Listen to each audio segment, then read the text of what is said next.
আমি যখন ব্যক্তিগতভাবে রাজনীতি করার জন্য মানুষের কাছে ক্রাউড ফান্ডিং ফান্ড চাবো, ক্রাউড ফান্ডিং এর দিকে যাব, এই আলাপটা যখন আমি আমার নিজের গণ্ডির মধ্যে নিজের বন্ধু বান্ধবদের সাথে করতেছিলাম, তখনও আসলে এটা অবাস্তব কল্পনা বিলাস হিসেবে আমার ম্যাক্সিমাম বন্ধু বান্ধব আর্টিকুলেট করেছে আর কি, চিন্তা করেছে।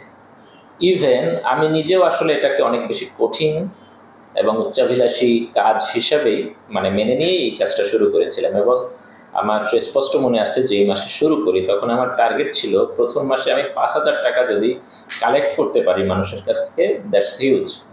সো সেই টার্গেটে নেমেছিলাম, কিন্তু দেখলাম যে মানুষের একটা ভালো রেসপন্স পাওয়া গেল এবং প্রথম মাসে সম্ভবত 27,000 সামথিং টাকা আমার ক্রাউড ফান্ডিং প্রজেক্ট থেকে উঠলো।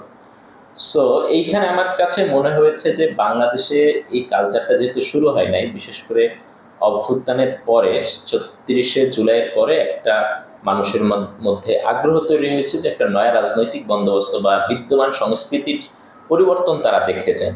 এখন বাংলাদেশে যে বিদ্যমান রাজনৈতিক যে কালচার, সেটা হচ্ছে একজন নেতা বিভিন্ন জায়গা থেকে চাঁদাবাজি হোক, টেন্ডারবাজি হোক বা বিভিন্ন অপকর্মের মধ্য দিয়ে টাকা কামাবে এবং সেটা আবার তার নির্বাচনী খরচ বা অন্যান্য রাজনৈতিক খরচ, তার জীবনযাপন এইটার মধ্যে খরচ করবে।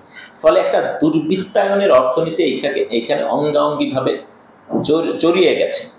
তো এইটাকে কিভাবে ওভারকাম করা যায়, এটা নিয়ে আমি আমার বিভিন্ন বন্ধু বান্ধব এবং ছোট ভাই বড় ভাইদের সাথে ডিসকাশন করতেছিলাম। তখন আসলে আমার কাছে যে ওয়েস্টার্ন, বিশেষ করে উন্নত দেশগুলোতে যে ক্রাউড ফান্ডিং মডেলগুলো, এগুলো আমার সামনে আসে। এখানে একটা লিমিটেশন হচ্ছে যে ওইখানে একটা ইনস্টিটিউশনাল ডেভেলপমেন্টের মধ্যে দিয়ে এটা গেছে, একটা আইনি প্রক্রিয়া এবং বিভিন্ন থার্ড পার্টি প্রতিষ্ঠান আছে যারা এই কালেকশনগুলো করে। বাংলাদেশে যেহেতু এই সুবিধাগুলো নাই এখন পর্যন্ত, ওই ডেভেলপমেন্টের মধ্যে দিয়ে আমাদের চাইতে হবে। ইনিশিয়ালি তো কোনো না কোনো ফরম্যাটে কাজটা শুরু করতে হবে।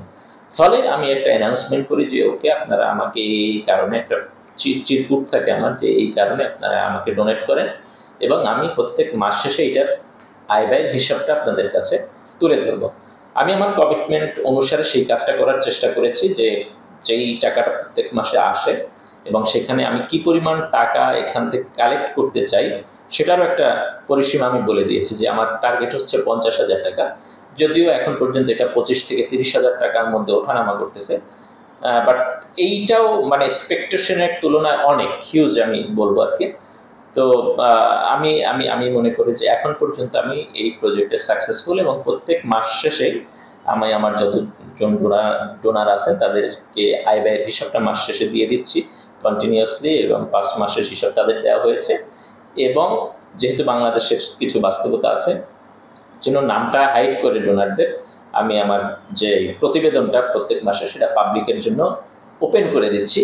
এবং আমার ধারণা বা আমার বিশ্বাস যেটা, এই যে আয় ব্যয়ের একটা স্বচ্ছতা রাখা, মানুষের কাছে এটা তুলে ধরা, একটা জবাবদিহিতার মধ্যে থাকা এবং বিভিন্ন ইস্যুতে তারা বিভিন্ন পরামর্শও দিয়ে থাকেন এবং সেটাও আমি কন্টিনিউয়াসলি অ্যাডাপ্ট করার চেষ্টা করি।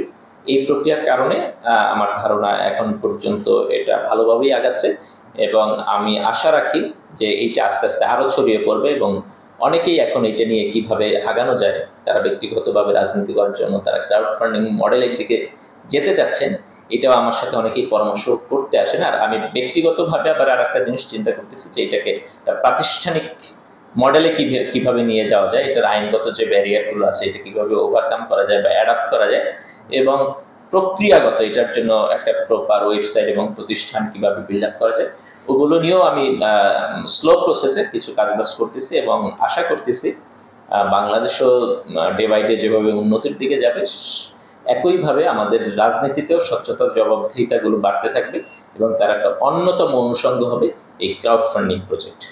আচ্ছা, আপনি 2টা কোয়েশ্চেন করেছেন। 1 নাম্বার হচ্ছে টেন্ডার বাজি খারাপ কিছু কিনা, এই কোয়েশ্চেনটা করেছেন। দেখেন, টেন্ডার খারাপ না, টেন্ডার বাজি খারাপ। অর্থাৎ আপনি যখন একটা স্বাভাবিক প্রক্রিয়া একটা টেন্ডার হবে, একজন কাজ পাবে, সেইটা স্বাভাবিক প্রক্রিয়া না রেখে আপনি চাপ সৃষ্টি করে এইটা আপনি কিংবা আপনার পক্ষের কাউকে এটা পাইয়ে দেন, আপনি নিজে নিলে সেখান থেকে বেনিফিটটা আপনি নেবেন, অথবা আরেকজনকে পাইয়ে দিয়ে সেখান থেকে একটা পার্সেন্টেজ আপনি নেবেন। এইটা বাংলাদেশের প্র্যাকটিসে আছে, পলিটিশিয়ানদের, লোকাল পলিটিশিয়ান এবং বিভিন্ন লেভেলে এই প্র্যাকটিসটা আছে। ফলে এটা খারাপ, টেন্ডার ইটসেলফ খারাপ এটা বলতেছি না, টেন্ডার বাজি শব্দটা এই জন্য বলছি। এইটা হচ্ছে একটা ইস্যু ছিল। আর দ্বিতীয় আপনি আর একটা কোশ্চেন করেছেন, যখন মানুষ আমাকে টাকা দিচ্ছে এইখানে একটা লায়াবিলিটি তৈরি হচ্ছে এবং এইটার জন্য আমি আসলে এক ধরনের মানে স্বকীয়তা হারাই ফেলতেছি কিনা। এখানে দেখেন, আমি আমার রাজনৈতিক যে লাইন সেটা আমার যে চিরকুটটা এখানে সুস্পষ্টভাবে বলে দিছে যে আমার পজিশন সবসময় বাংলাদেশ পন্থা হবে, আমার পজিশন সবসময় আধিপত্যবাদের বিরুদ্ধে হবে, আমার পন্থা সবসময় ধর্মীয় মূল্যবোধের পক্ষে হবে। এই জিনিসগুলো তখনই ক্লিয়ার করে দেওয়ার ফলে যেটা হয়েছে যে এই আইডিওলজি বা এই বিশ্বাসের সাথে যারা অ্যালাইন করে শুধুমাত্র তারাই আমাকে ডোনেট করছেন। ফলে তাদের কাছে আমার দায়বদ্ধতা ওইটাই যেটা আমি অলরেডি ডিক্লেয়ার করে দিয়েছি। যখন কোনো দেশবিরোধী তৎপরতা হবে সেটার বিরুদ্ধে আমার অ্যাক্টিভ থাকতে হবে। যখন ধরেন যে বাংলাদেশের স্বাধীনতা সার্বভৌমত্ব নিয়ে কোনো প্রশ্ন উঠবে, এইটা প্রোটেক্ট করার জন্য আমি আমার জায়গা থেকে অ্যাক্টিভিজম করি, আমার রাজনৈতিক যাত্রায় সেটা অ্যাডপ্ট করি। এই জায়গাগুলো আমি এনশিওর আমার নিঃসন্দেহে করতে হবে। সো এই লাইবিলিটি আমার অবশ্যই আছে, কিন্তু আপনি যেটা বলতে পারেন যে এটার সাথে তার বিশেষ কোনো কর্ম সম্পাদন করে দিতে হবে যেটা অনৈতিক, এই ধরনের কোনো কাজের মধ্যে আসলে যুক্ত হওয়ার কোনো সম্ভাবনাই নেই। এই কারণে এখানে আমি যে চিত্রটা দিয়েছিলাম এখানে একটা এরকম ক্লজও ছিল যে একজন পার্সনের থেকে আমি সর্বোচ্চ 30% বা এরকম একটা পার্সেন্টেজ দেওয়া আছে, এর থেকে বেশি টাকা আমি গ্রহণ করবো না। সে 50,000 টাকা, 50,000 টাকার মধ্যে আমি কারোর থেকে 15,000 টাকার বেশি নিব না, যাতে আমি একজনের কাছে অনেক বেশি ধরা না হয়ে যায় আর কি। হ্যাঁ, ফলে এখানে দেখবেন যে 10 টাকাও আছে, 10,000 টাকাও আছে। সো এই ভ্যারিয়েশনগুলো আছে আর কি। ফলে কোনো একক ব্যক্তির কাছে জিম্মি হয়ে যাওয়ার যে ব্যাপারটা, ওইটা খুব কনসাসলি আমি অ্যাভয়েড করার চেষ্টা করি।